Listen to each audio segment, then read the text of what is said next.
priorities and the Asia-Pacific region.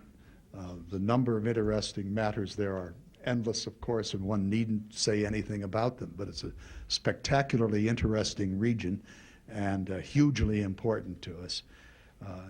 So often we hear of our foreign policy via partisan discussions and a media that often uses the lenses of the partisan game of conflict, and it's always a great pleasure to have someone who is a deep student of the area, has spent a lifetime's career in the region, and all of it marked by service, the criterion of service to the national interests of the country. So we're absolutely delighted that the Principal Deputy is with us this evening. He's a graduate of Princeton University with honors. He has served in the State Department largely in East Asia, and he's been posted to Beijing, to Tokyo, and Taiwan. He's been director of the Japanese Affairs Desk in Washington at the State Department, also the director of the Korean Affairs Department in Washington, and in addition was DCM at Seoul, Korea. So his experience has been intense in the area. He was an assistant early in his career to the Undersecretary of State with responsibilities for Asia, and has been for a length of time now the Principal Deputy Assistant Secretary for East Asian and Pacific Affairs, and for an interim period of time this spring he served as the acting Assistant Secretary. So with great respect for the Foreign Service officer and with great interest in a fascinating area, it's my great pleasure to present Evans J.R. Revere.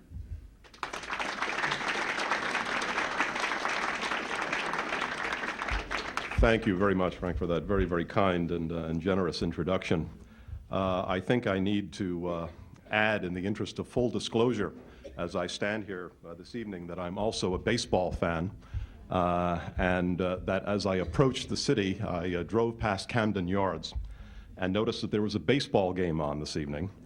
And one might, if one were cruel, question your judgment in being here tonight as opposed to being over there. I'm certainly going to question mine, because given the opportunity to listen to myself or to see the Orioles play, I think I know what I'd opt for. But in any event, I'm really delighted to be back in Baltimore again. During my years of service in the Washington area, my wife and I have come up here many, many times, but not since coming back here 2 years ago. And so right at the outset, I want to thank all of you for giving me the opportunity to be here tonight with you. And for providing this spectacular view. I grew up in a harbor city, not this one, and whenever I look out the window and I see the water and the bridges, it really does remind me very much of home, and I'm feeling very much at home with all of you. And I'm also at home for another reason as well. I have heard stories, they are legend, about your interest in international relations and foreign affairs. And so having an opportunity to be among friends who share my profound interest in diplomacy and international relations really is a very comforting thing. And so thank you for your interest, and thank you and the Baltimore Council on Foreign Affairs for everything that you do to stimulate such interest in the community at large, and for the service that you render. My task here tonight is to talk about U.S. foreign policy priorities and the East Asia-Pacific region. Having served for the better part of almost 36 years now in and around Asia, including my military service, it's a subject that I could go on about for hours, but I will not.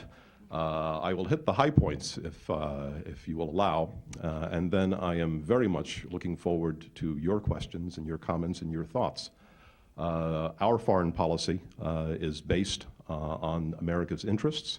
It's based on your interests and your priorities, and we in Washington need to hear what those are, what's on your minds, and get the feedback that is so essential to a successful outreach to the rest of the world. So having said that, and having thanked you for this opportunity, let me dive right in. And the topic that you've asked me to address tonight is a very timely one. The East Asia-Pacific region is one of the world's most challenging and certainly one of the world's most dynamic regions.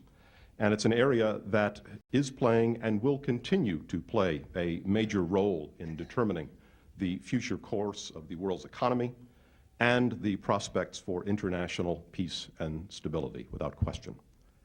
The region is therefore, as you might expect, a central focus of American diplomacy and national security policy. And as we meet this evening, the new Deputy Secretary of State, Robert Zoellick, has just arrived in the region for his initial visit.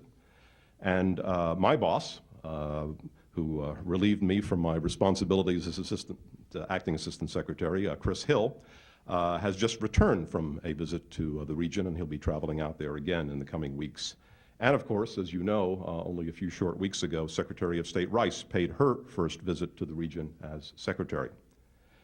Visiting Tokyo, Seoul, and Beijing, as she did, she very clearly articulated the goals of our policy towards the region, and these are security, opportunity, and freedom. She told an audience in Japan that these goals are linked, and she said, and I quote, "Security shelters the prosperity that opportunity brings. Security and prosperity, in turn, allow human creativity to flourish. But human creativity can only flourish fully in freedom." I wish I had written those lines. I did not. Developing policies to achieve these goals poses a very special challenge in the East Asia-Pacific region because the one dominant characteristic, if I might say, across the region over the past decade has been dramatic change. Not unexpectedly, the region's dynamism, its economic growth, and the social and political transformation that has accompanied these requires us constantly to re-examine our policies and our assumptions, I might add. The change that I speak of seems likely to continue, will certainly continue, and probably accelerate, demanding of us as a people and as a government continued flexibility to recognize new challenges and to take advantage of new opportunities. With this in mind, let me give you some thoughts on our policy towards the region during this time of change and challenge. Despite some of the potential flashpoints in the region, which I will get to in a moment, I believe we are witnessing a constellation of very favorable trends in the East Asia-Pacific region, trends that I might note in which the United States has played a leadership role. These trends have set the starting point for our future efforts, so I'd like to address them right up front with you. The most important and encouraging trend in recent years has been the region-wide strengthening of democracy. Since January 2004, successful elections have taken place not only in those places that have established democracies, such as Japan, South Korea, Taiwan, the Philippines, Mongolia, Malaysia, Australia, and Thailand, but also in newly democratized Indonesia, the world's most populous Muslim majority nation. The progress in Indonesia in a series of free, fair, and peaceful elections last year is especially noteworthy. The country has a directly elected president for the first time in its history and is now the third largest democracy in the world. In Thailand, over 70% of voters went to the polls on February 6th. This election marked the first time a democratically elected leader has served a full 4-year term. And as democracy has taken on deeper roots, it has brought with it an enhanced respect for civil society and the rule of law, demonstrating effectively the great advantage of giving the people a voice in their own governance. Concurrent with the spread of democracy in the region that I'm responsible for, prosperity is also growing, fueled, of course, by China's rapid development and broad recovery among the ASEAN countries from the financial crisis of the late 1990s. Regional economies are moving toward greater economic openness, lower trade barriers, and regional cooperation. Income levels have climbed throughout East Asia as extreme poverty has generally declined. East Asian nations are looking increasingly beyond their borders for markets, investment capital, higher education, and ideas. With this intra-regional trade growth, we are also witnessing another phenomenon, and that is expanding regional cooperation. This is happening politically, economically, and culturally, both bilaterally and through such organizations as ASEAN, through APEC, and the ASEAN Regional Forum. The United States welcomes this trend, which contributes to further openness and inclusiveness, understanding that strengthened ties and cooperation advance regional prosperity and stability, two of our highest priorities. The United States is working to ensure that the region's major institutions continue to advance the goals of economic prosperity and regional security across the region. Another trend that I would point out is that East Asia is an area that is largely at peace. Asia has not seen a single major military conflict for more than 3 decades, and the last one being one that many of us in this room probably fought in directly or indirectly. There has been a widespread rejection of terrorism, and we are working effectively with governments to enhance our mutual security.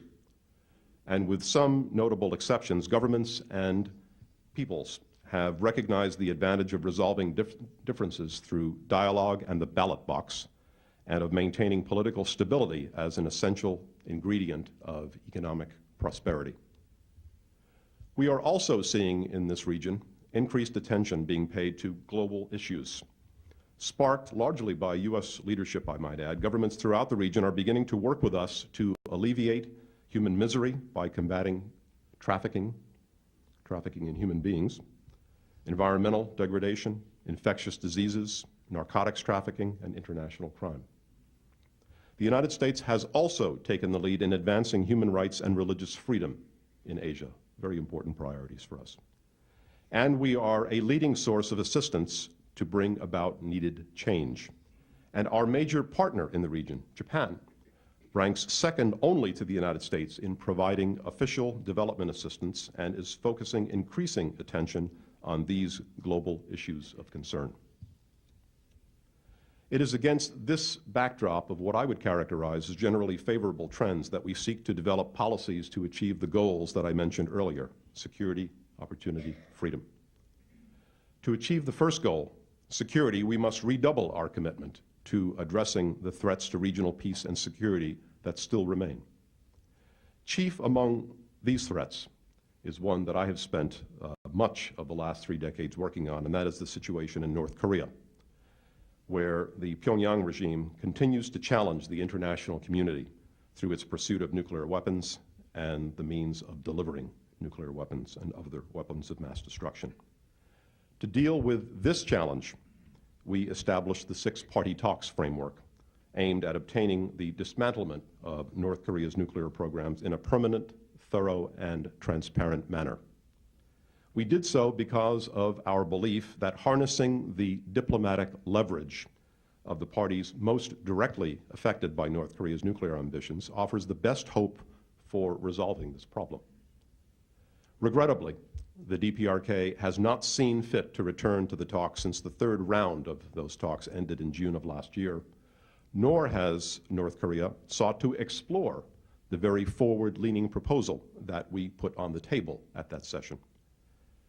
In that meeting, and repeatedly since then, the United States has made clear that the resolution of the nuclear issue with Pyongyang would offer an opportunity to end North Korea's isolation and improve the plight of its long-suffering people. Elsewhere in the region, we continue to pay close attention to tensions across the Taiwan Strait. In accordance with our One China policy, the 3 joint communiques between the United States and the PRC, and the Taiwan Relations Act, we state that we oppose unilateral changes by either side to the status quo.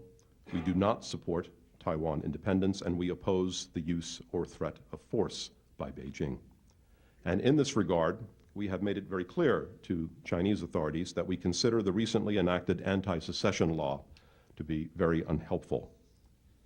President Bush has consistently encouraged Beijing and Taipei to engage in dialogue to resolve cross-strait differences peacefully and in a manner acceptable to the people on both sides of the strait. We welcome positive cross-strait gestures, such as the direct flights between Taiwan and mainland China that took place during the recent lunar holiday period. The visit of Taiwan's opposition party leader to Beijing in recent days, something that was endorsed by President Chen of Taiwan, and additional Beijing-Taipei exchanges scheduled for this month are positive developments in our view, and we hope that the leaders on both sides will seek opportunities to expand dialogue and ease tensions across the Taiwan Strait. In the region, we also continue to counter the threat of terrorism, which of course respects no national borders. Although East Asia has generally rejected the extremist forms of Islam that spawn terrorists, our challenge in the region remains to root out all vestiges of this menace that has threatened all our societies and beliefs. One byproduct of the September 11th terrorist attacks has been a strengthening of our ties with many of the governments in the region on this very subject. And there is a growing realization throughout the region that terrorism threatens people and governments everywhere, and that the best way to confront this threat is by working together. Regional support and cooperation offers us the opportunity to find the terrorists where they hide and bring them to justice. Our counterterrorism cooperation has improved greatly, bilaterally and multilaterally in the region. We continue to develop ways to help regional states that have sovereign responsibilities for ensuring security of the vital Strait of Malacca, a trade route, to enhance their maritime law enforcement capabilities and cooperation. And looking elsewhere in the region, we must work with allies and friends to promote genuine national reconciliation and democracy in Burma. Burma's continued estrangement from the international community is a troublesome problem for the region, especially for the countries of ASEAN. Burma is moving steadily toward entrenched military rule, which its sham national convention is designed to solidify. We continue to press the Burmese leadership to release Aung San Suu Kyi and all other political prisoners immediately and unconditionally, and to engage the democratic opposition and ethnic minority groups in a meaningful dialogue. Looking around the region, from the outset of this administration, President Bush has emphasized the strengthening and revitalization of alliance relationships. And in East Asia, alliance sustenance is work that is never complete. The ties we have with our 5 key treaty allies in the region have been improved significantly since 2001, but the challenge of continuing this progress will occupy our time in the coming years. This administration came in with a vision for advancing our relations with Japan toward a more mature partnership. We have continued to expand and deepen our alliance with Tokyo since then through our joint work on reconstruction in Afghanistan and Iraq, including Japan's unprecedented deployment of self-defense forces to southern Iraq. Also, we have coordinated and cooperated on tsunami relief recently in South and Southeast Asia. And we have deepened our bilateral strategic dialogue, including on overseas development assistance. The Japanese people are increasingly desirous of having their country play a more robust and significant role in regional and global affairs, and the U.S. supports this aspiration. And together with our allies in Tokyo, we are constantly seeking ways to enhance U.S.-Japan cooperation, not only in the region, but beyond. Elsewhere, we see the U.S.-Australian relationship, which I would submit is also the best it has ever been. Australia was one of the very first countries to respond in the wake of the September 11th attacks. Canberra stood with us in Afghanistan, sending forces during the conflict and now playing a major role in reconstruction there. Australian ships and aircraft remain on station in the Persian Gulf today. Australia, an early and key member of Operation Iraqi Freedom, still has forces in Iraq and the surrounding region and is heavily involved in Iraq reconstruction efforts. Australia recently increased its troop strength by half to provide security support to Japanese forces in southern Iraq and to help train Iraqi security forces, despite the fact that they are stretched very thin in other areas. I should also acknowledge the important role played by Australia in leading multilateral efforts to stabilize some of the more fragile countries in the Asia-Pacific region, including East Timor, Papua New Guinea, and the Solomon Islands in recent years. Looking elsewhere, Prominent among the policy successes of the last 4 years has been the consolidation of our partnership with the Republic of Korea, South Korea, a place that I've spent many years working on. I was part of the team that reached agreement to return Yongsan Base, the main military headquarters of our forces that was located in the middle of downtown Seoul, return that to the people of Korea. We have also begun reducing our troop presence in a prudent way and handing off some of the tasks formerly performed by U.S. soldiers to their Korean military counterparts. At the same time, we are enhancing our deterrent capability on the Korean Peninsula by restructuring and reorganizing our forces and by taking advantage of the benefits of the latest in military technology and modernization. And meanwhile, our relationship with South Korea is moving beyond its original security rationale as the nation begins to play a global political role commensurate with its economic stature. The Philippines was one of our very first coalition partners to send forces to Iraq as part of Operation Enduring Freedom, and in 2003, we designated that country a major non-NATO ally.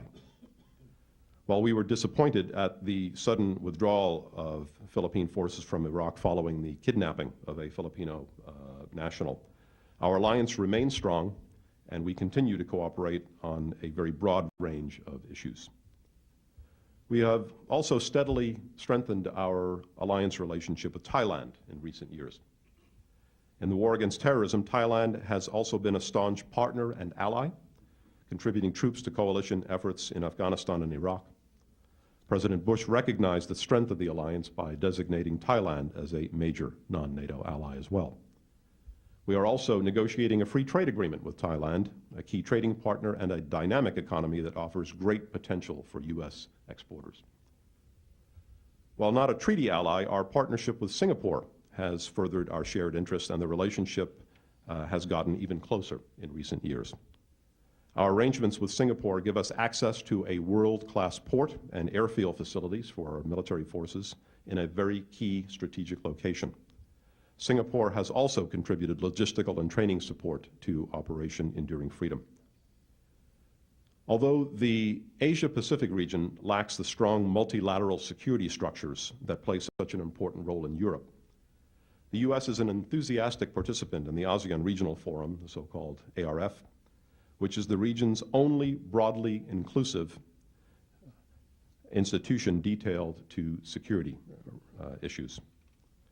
We strongly support the increasing activism and vitality of the ARF as it moves to stimulate cooperation on a wide range of non-traditional security threats of concern to the United States, including maritime security, terrorism, non-proliferation, and even cybersecurity.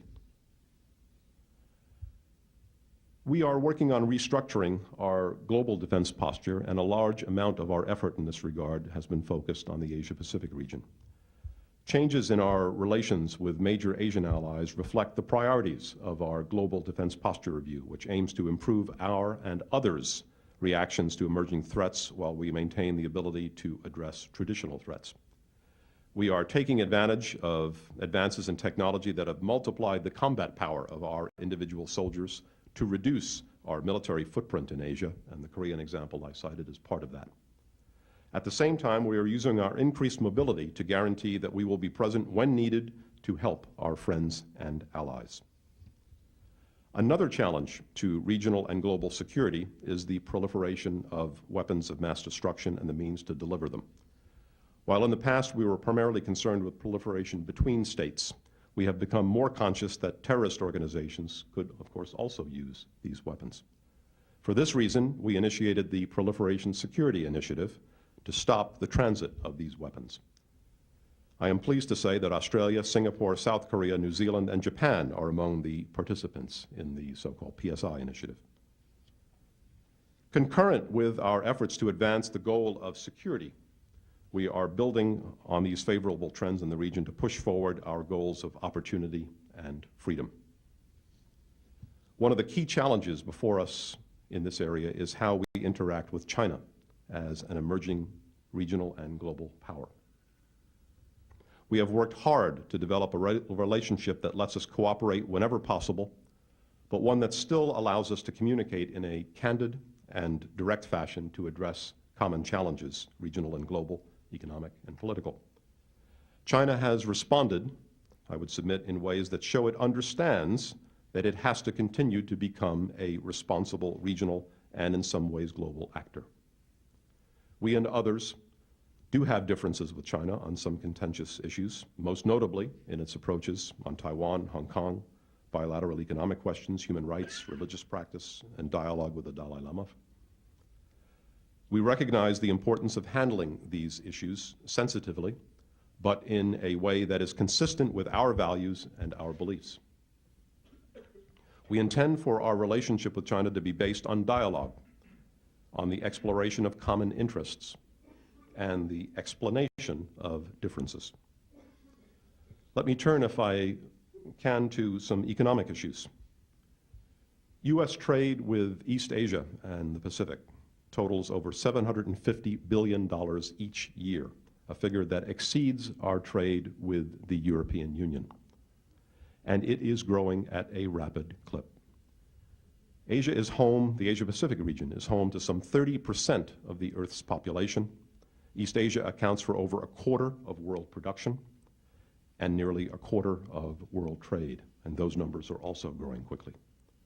The region buys about 40% of U.S. agricultural exports and supports directly and indirectly millions of American jobs in all sectors of our economy. Our challenge, as always, is to open markets, facilitate trade, promote transparency, and fight corruption. The United States has reached out in important ways to the dynamic economies of the region. We have completed free trade agreements with Australia and Singapore, and are currently negotiating one, as I noted, with Thailand. Our bilateral trade agreement with Vietnam has been a catalyst for economic growth and development in that country. The U.S. supports Vietnam's accession into the WTO. We're also working effectively in the region through APEC and through other multilateral fora to lower barriers to trade, create opportunities for American business, and to enhance the prosperity of the region. For nearly every country in Asia, the United States is their #1 market outside the region and, of course, also a major investor. And Japanese and Korean firms have restructured themselves to encourage much of this regional growth together with us.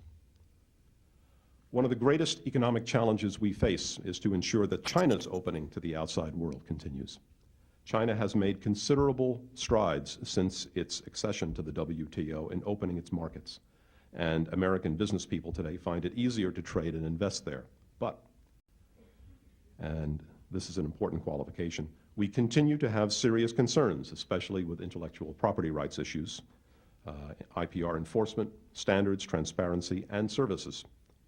China's continuing evolution and its adoption of a more flexible currency regime will lead to even greater opportunities that will benefit both countries enormously. And we are active in encouraging China to move in this direction at an early date. President Bush is determined that America must lead in promoting economic development in the world's poorest countries. Experience has shown that while official development assistance is important, proper economic policies and openness to trade and investment are essential in making development assistance lead to actual economic growth. The United States thus created the Millennium Challenge account as a way to link the provision of U.S. development assistance to a proven record of governing justly, investing in people, encouraging economic freedom, and fighting corruption. 2 East Asia Pacific countries, Mongolia and Vanuatu, are eligible to apply for assistance now. And in addition, East Timor and the Philippines are part of the Millennium Challenge Account's threshold program for countries that have demonstrated a significant commitment to meeting eligibility requirements. We are also seeking the cooperation of other developed countries to advance the common objectives in developing countries. Noting that Japan and the United States together provide about 40% of all government assistance to such countries throughout the world, Secretary Rice on March 19th proposed a strategic development alliance between Japan and the United States, one that would regularly and systematically focus our developmental efforts in countries where we are already working side by side. In announcing the proposal, she welcomed the participation of others in this endeavor, others who could usefully contribute to this work. These bold approaches offer us the opportunity to bring increased prosperity to those countries that can employ development assistance effectively to promote sustained and lasting growth. I have reserved for last the dramatic refocusing of American attention on the region as a result of the tsunami disaster of December 26th, something that was compounded by the massive earthquake of March 28th that caused further destruction in Indonesia. We cannot yet predict the long-term impact of our humanitarian response, but it is clear that our response was massive, and we expect the impact will be significant. There are already indications of far more favorable views than before of millions of people in the region about U.S. intentions, about our capabilities, and indeed about the very nature of our culture. Most of you are aware of the huge outpouring of goods, services, funding, and volunteer efforts our government and our private citizens provided to those in need during that critical period. And in my view, we can look back on this as one of the proudest moments of our history. It reinforced a message to the peoples of Asia of American willingness to help those in need generously and unhesitatingly. And we got our aid to those who needed it with remarkable speed. A transition is now taking place as the affected countries move out of the emergency relief phase and enter the much longer and more difficult reconstruction phase. The U.S. will work closely with the countries concerned and with the international community to coordinate the long-term assistance that will be needed. The United States Congress is considering the administration's supplemental request for funds to support this effort that would bring our total tsunami relief and recovery assistance to a total of $950 million. As our friends in Asia will see, we plan to carry this effort through to its completion. Let me end with this thought for you. The United States is an Asia-Pacific country, not only by geography, but also by virtue of our openness to free trade, our support for the growth of democracy, our interest in regional security and stability, and the enduring ties of the millions of Americans of Asian origin. We accept the challenges and seek the opportunities in the region because we are a key player in the region, and we are in the region to stay. Thank you very much.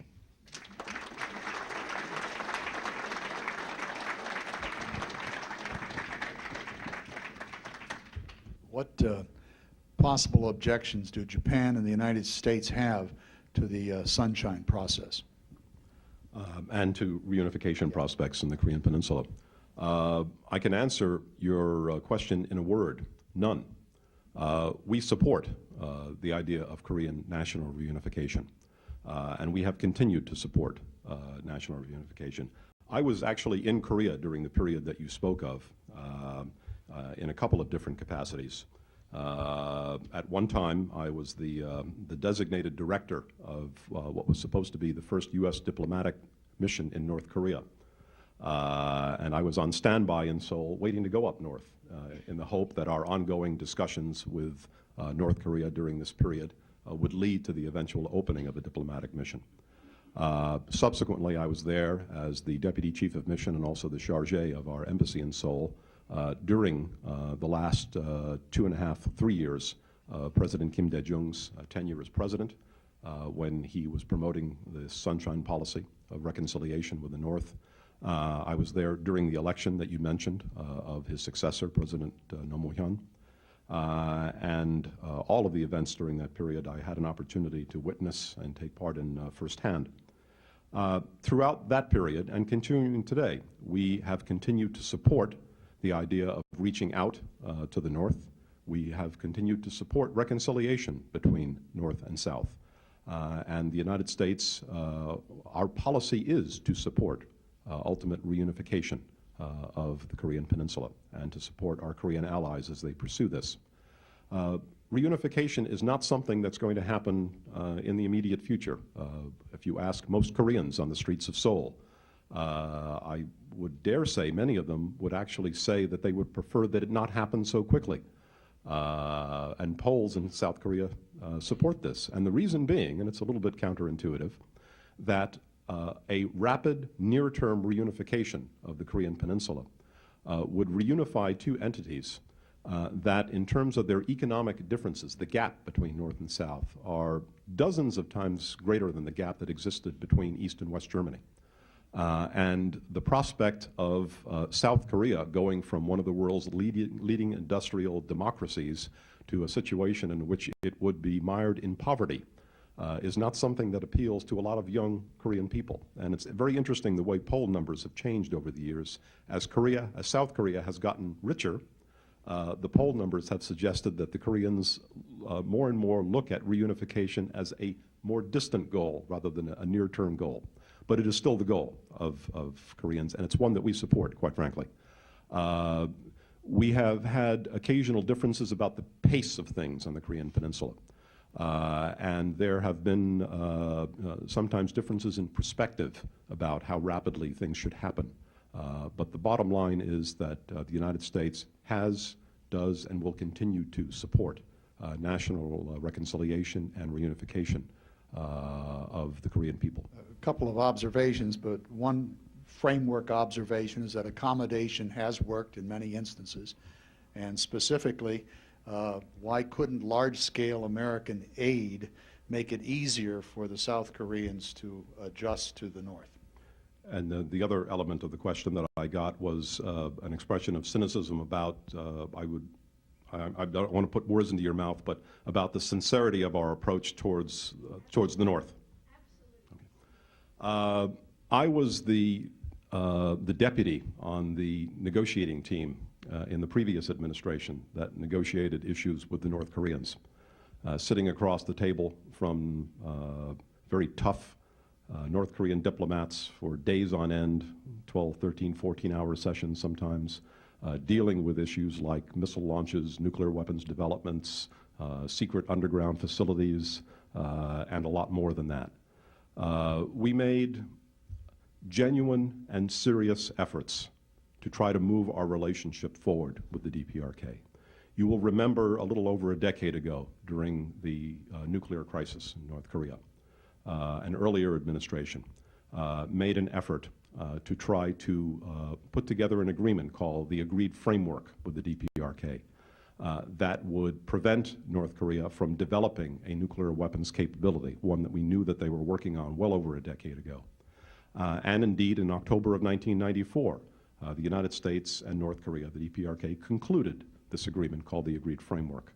And one of the elements, or some of the elements of that agreement, called for the North Koreans to allow the International Atomic Energy Agency to come into North Korea, to put seals on their nuclear facilities, to put cameras and monitoring devices on these nuclear facilities, and to allow inspectors in. And this was done in October 1994. Yet subsequently, we continued to have suspicions that North Korea was up to something above and beyond the known nuclear weapons development program. It took up until 2001, 2002 for us to discover what this other thing was. And it was, as it turns out, another path to nuclear weapons development that they were pursuing, in violation of their international obligations under the Non-Proliferation Treaty, in violation of their obligations under the North-South denuclearization agreements of 91, 92, in violation of a number of other understandings, including the Agreed Framework that we had concluded with North Korea back in October of 1994. North Korea was pursuing an alternative path to nuclear weapons development through highly enriched uranium. Their plutonium-based program was under lock and key, so to speak, under IAEA inspections and seals and all that, but there was another program. We confronted them with this information and with our evidence in 2002. Not only did they not deny that they were doing this, they said they had every right to do this. And subsequently, North Korea has gotten out of the Non-Proliferation Treaty. It has declared itself no longer bound by the Non-Proliferation Treaty's requirements. And it has, by its own admission, engaged in reprocessing of the nuclear fuel that was under lock and key, as I said. So they now have 2 paths to nuclear weapons development that they are working on by their own acknowledgement and admission. So you'll forgive me if I'm a bit cynical about North Korea and its adherence to its international agreements. However, having said that, in the previous administration and in this administration, we have made good faith efforts to try to reach out to North Korea. I'll set the previous administration's record aside since I'm no longer speaking for that administration. The first 6 months of this administration, in 2001, we conducted a policy review aimed at assessing where we were in our relations with North Korea and what we ought to do to try to improve relations and deal with this nuclear issue. The conclusion of the policy review, it took about 6 months or so, was let's resume talking with the North Koreans. The North Koreans refused to come back to the table after this policy review. And then subsequently, in the next year, we confirmed this evidence of this alternative path to nuclear weapons development and confronted them with it, and there began this downward spiral. We did not give up. We worked with the Chinese, the Japanese, the Russians, and the South Koreans to put together the 6-party process that I mentioned. Our view was that North Korea's activities in the nuclear arena and in the proliferation arena are affecting everyone in the region. Everyone ought to have a piece of this negotiation, and everyone's equities ought to be involved, and everyone's interests ought to be involved at the table.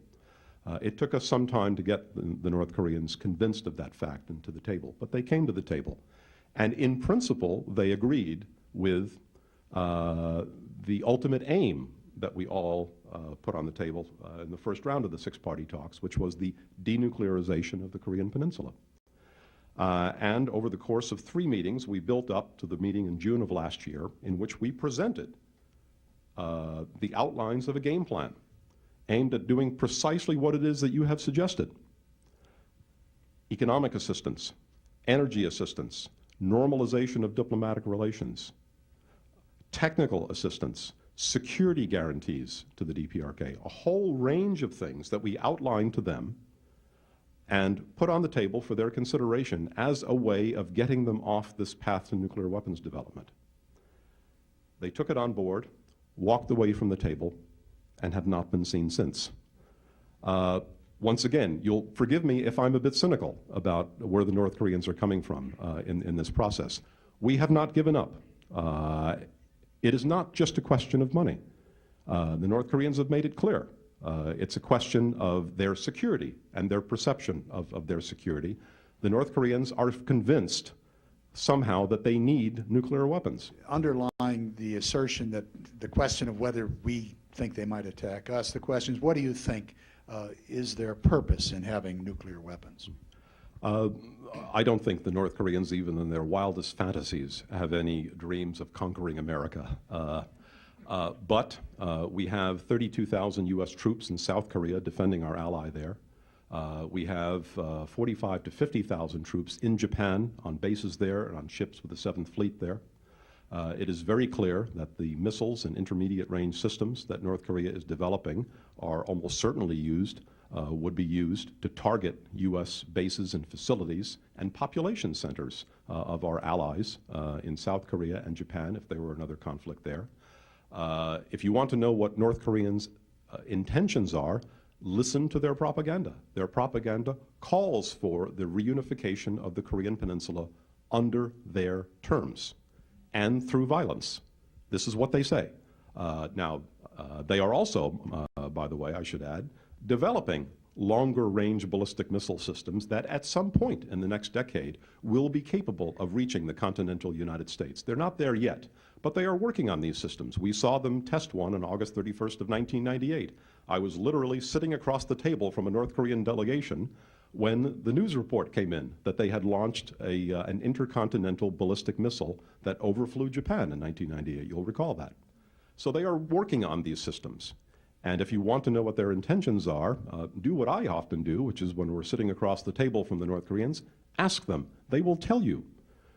Once, let me give you just one brief anecdote, we were concerned about their missile proliferation activities, that they were selling some of these systems to countries of concern around the world.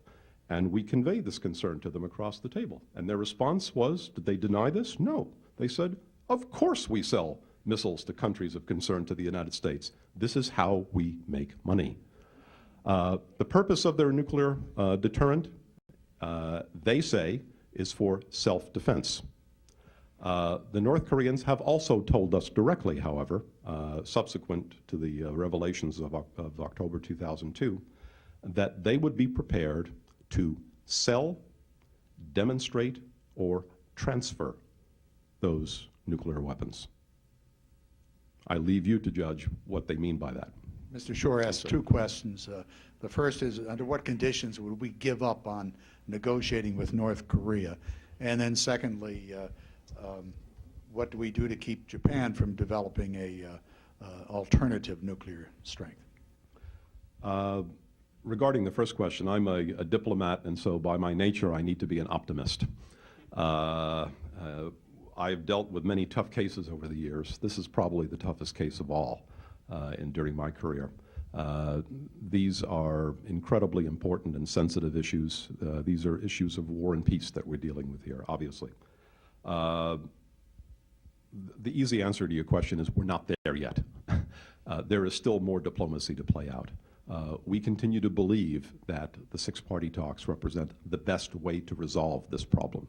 We have tried, in the context of the six-party talks, we've also tried bilaterally with the North Koreans to convey to them some of the elements that I addressed a moment ago in terms of what we would be prepared to do as part of a resolution of this issue. They understand this very, very clearly, and they have not yet made the strategic decision that Libya made, for example, to give up its nuclear weapons aspirations. So the easy answer is we're not there yet in terms of making the decision and the judgment that you've described. I don't know at what point we will reach that moment, but there is more diplomacy to play out. We are working with the Chinese to urge the Chinese to press the North Koreans more. The Chinese arguably have more leverage in Pyongyang than any other country has, and so that's why we're using that channel. But we work with the Japanese, the Russians, the South Koreans to urge them in their own ways to see what can be done here. The North Koreans have, despite their very unfortunate and unhelpful rhetoric in the last 2 or 3 months, said that they remain committed to the six-party process and to its goals. One wonders, but let's just assume that they really mean that. And that is why we are continuing to work with our partners in the six-party, the other partners in the six-party process, all of whom have been urging the North Koreans to come back to the table. The second part of your question is a speculative one, and I don't know that I want to go there, other than to say, having lived in Japan for the better part of 8 years, there is a tremendous aversion to nuclear weapons.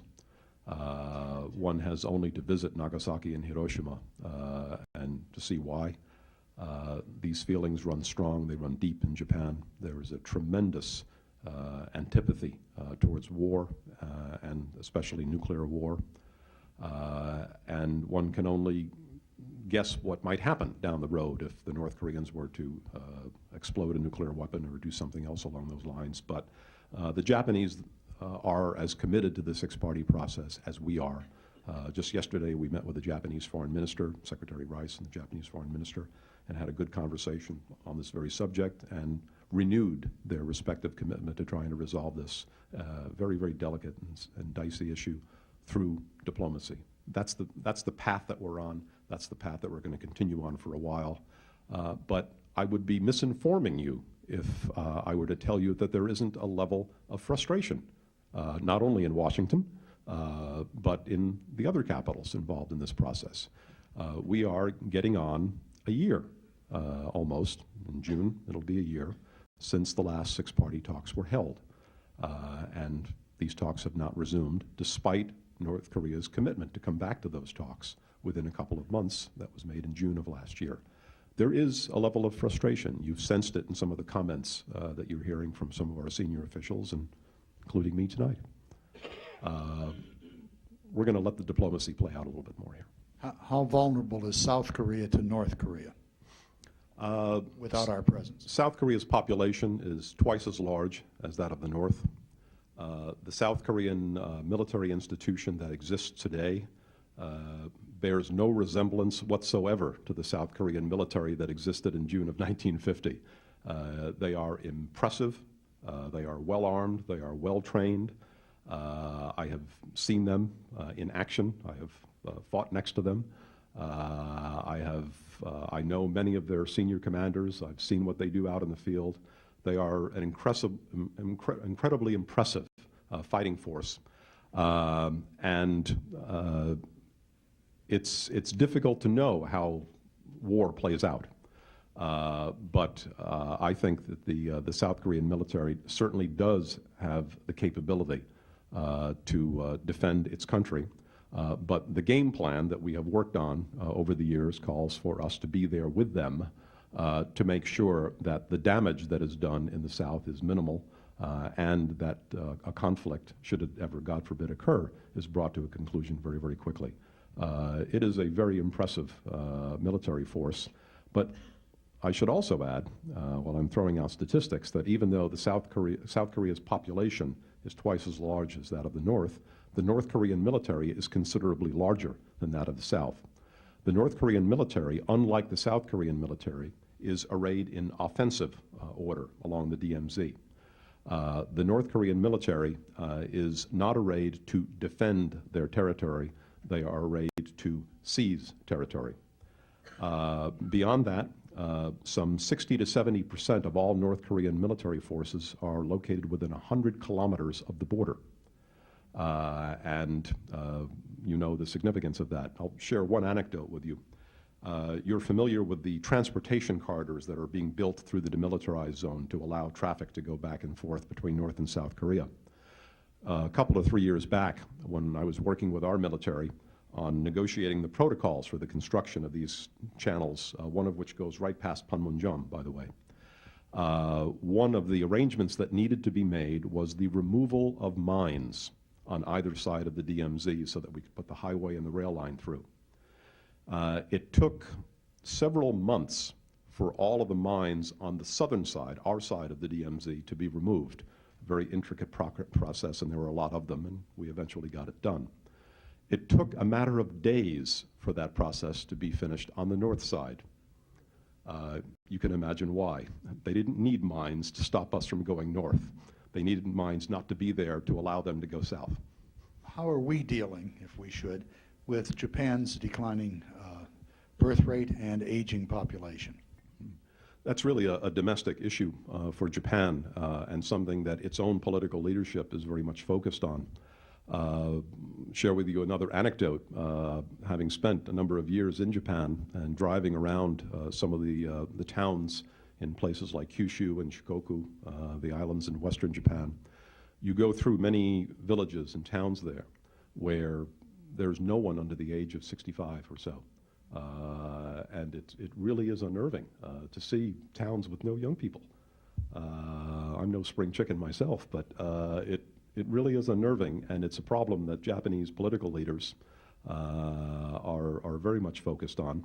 A number of solutions come to mind: increased immigration, encouraging people through tax incentives, et cetera, to have more children. They're looking at all of these things.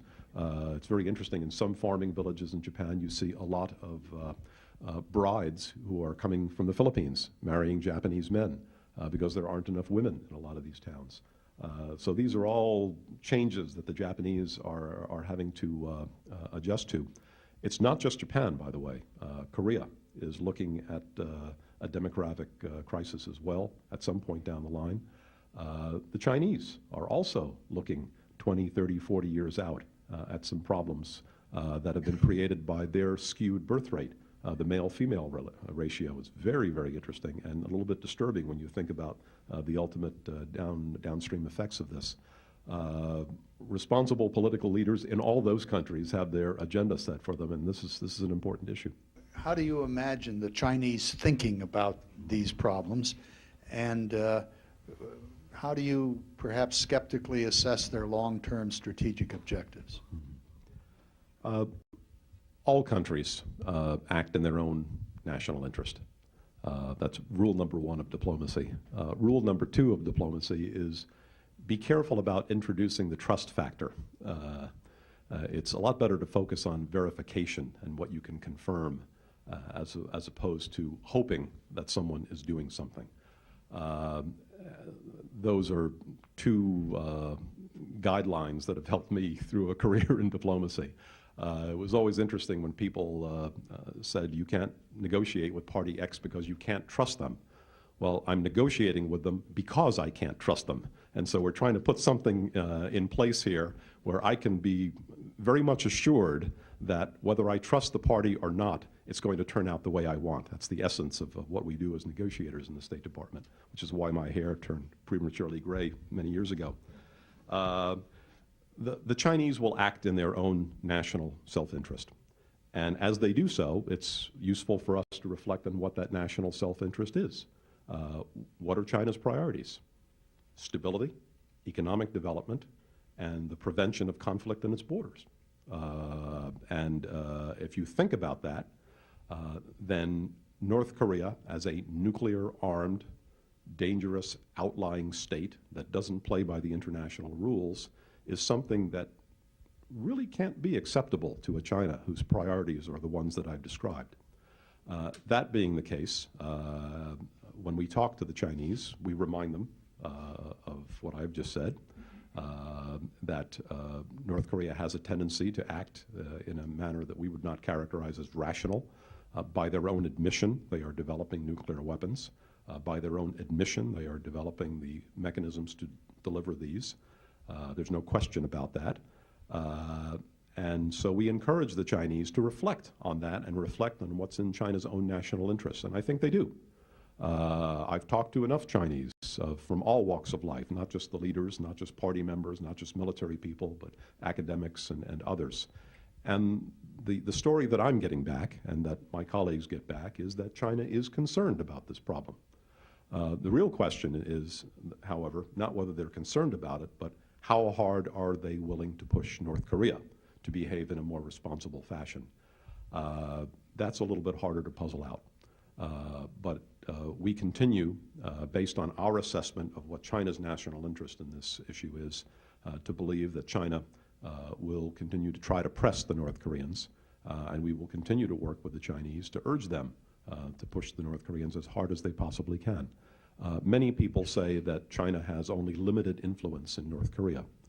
Well, that may be, but China has more influence than anybody else does. And that's why it's a key element of our approach in North Korea. To those of you who still had questions, I apologize. Lucidity is a very pleasurable thing, and we've had a lot of that tonight. It's been a most enjoyable evening. Thank you very much. Thank you very much. Great questions.